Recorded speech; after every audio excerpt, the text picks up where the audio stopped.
Welcome to Market Monday from the investment team and the trust department at the First National Bank. There are quite a few data points over the next couple of weeks that are going to inform market participant views of where the economy is headed. In other words, are we entering or already in a recession? Or is the economy still running too hot and the Fed's going to have to remain aggressive, which will eventually lead to recession? That view will be informed, and also what's the expectation from markets as a result of that. So getting right to it, today we get wholesale inventories and wholesale trade. Normally these numbers are not entirely market moving, but in the context of trying to handicap a recession, these are very important numbers. A build in inventories is typically recessionary because it indicates less sales. So if we were to get information that shows inventories growing instead of shrinking, that would be a recessionary indicator. On the other hand, if that number comes in hot, in other words, inventories are shrinking by more than expected, that means that there's still extremely robust demand, and that would lead us in the direction of continued higher glide path in the Fed rate and consequently interest rates in general and inflation being still not under control. So that number might take on unusual significance when we get it later today.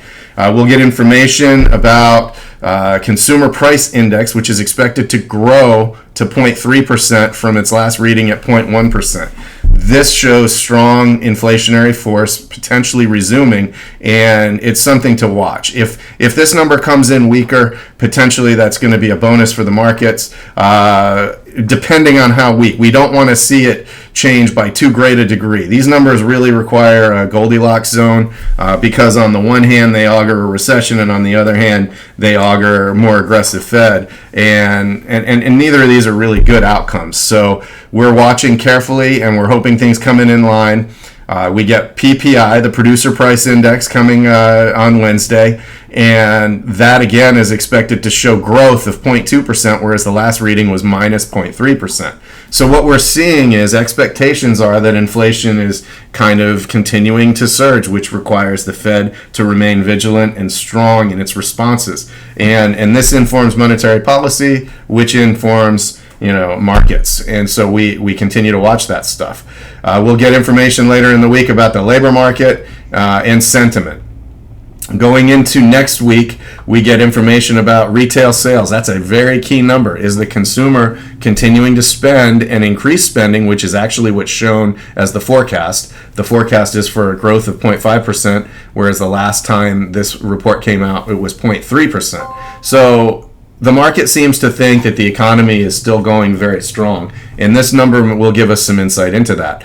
Production, capacity utilization, real estate market, and then the labor market coming in to round things out, along with some more information on real estate and the leading economic indicator index, which is again expected to show a decline of 0.6%.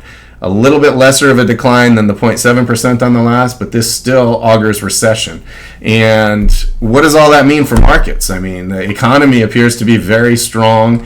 Expectations have now risen for another 50 basis points in rate hikes at the Fed level. And we're going to start with interest rates. So the Treasury yield curve has moved up across the board over the past month. And, the longer term rates tend to reflect longer term inflation expectations. And you'll note that they've reset pretty much notably higher. I mean, you've got 3 3/4 is now a little over 4, and that's on the 10-year. And when we're looking at a rise like that, that tends to indicate the longer term inflation expectations of market participants, that inflation is going to remain higher for longer regardless of whatever the Fed is doing. With that said, the shorter end of the curve is telegraphing further action from the Fed. But right now, Treasury yield is pretty high. You can get on 5-year paper 4.3, on 10-year paper 4.06, and that's on the risk-free asset.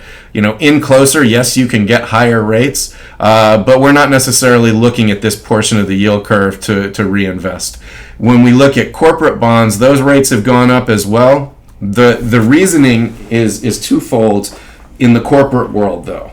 In corporate bonds, there is not only a duration premium, which is what the main risk item is in terms of treasuries, but there's also a default risk premium. So when we see the yields start to rise in corporate bonds, it could either be that the market is viewing corporate bonds as relatively riskier than they used to be, or it could be just a function of their pricing off of the yield curve. And that's going to be very company specific in this environment of enduring higher inflation. There are going to be clear winners and losers in this type of market, and we're seeing that reflected in the corporate curve moving up, which presumably reflects some of the default risk premium going up in some of the names. But it's still a great time to be a fixed income investor relative to recent history. 5-year paper is almost 5%, 10-year paper is 5.25%, and then it just moves out from there.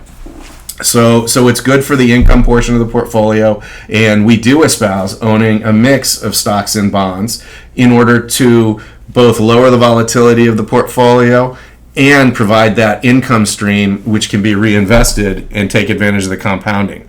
We're going to stop and end things at the S&P 500, which has done some really significant stuff over the past 2-year period. I'm zooming out over 2 years instead of the normal one so that we can kind of highlight where we've been.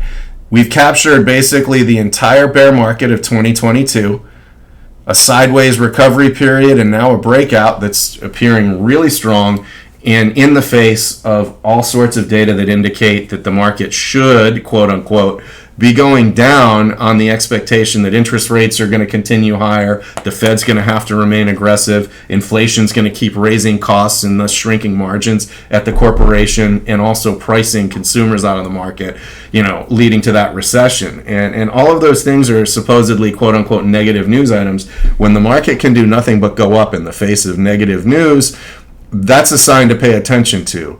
Another sign to pay attention to is when we hit key milestones.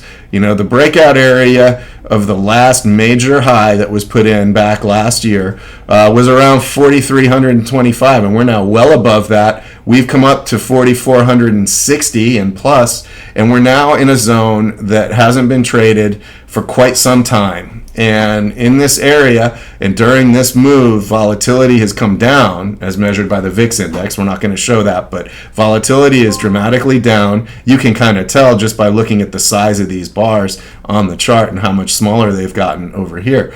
We're coming into an area where market participants are going to make some key decisions about whether they think the market's going to continue to go up from here and resume the longer term bull trend, or head down and retest this breakout area again. And when we do that, let's go and zoom out actually to the bigger picture, because ultimately what happens over the longer term is what we're looking for as long-term investors with a disciplined, well put together plan. So we're going to continue to do what we do, and we're going to let the market do what it does and take this long-term approach. If you were an investor in the market and you've been invested over the last 20 years,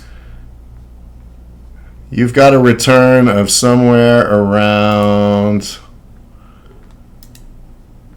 7.9% per year during that time period. Over the past year, 2 years, it's been very choppy, and we've experienced a lot of turbulence in the markets, and people got scared. But the longer term view that we just looked at is the one we want to pay attention to. And to be clear, this is very positive action that we're seeing. We are expecting volatility to increase as we enter this 4,400 to 4,800 area that the market was really hotly contested in at the end of 2021 and the beginning of 2022. But on the whole, we think that the market action is largely bullish at this point, even though we're expecting a more aggressive Fed and we're expecting higher rates for longer. If you have any questions, if you have any concerns about your portfolio, we want to hear from you and talk about it. And I hope you've found this video entertaining and useful. Thanks, and have a great day.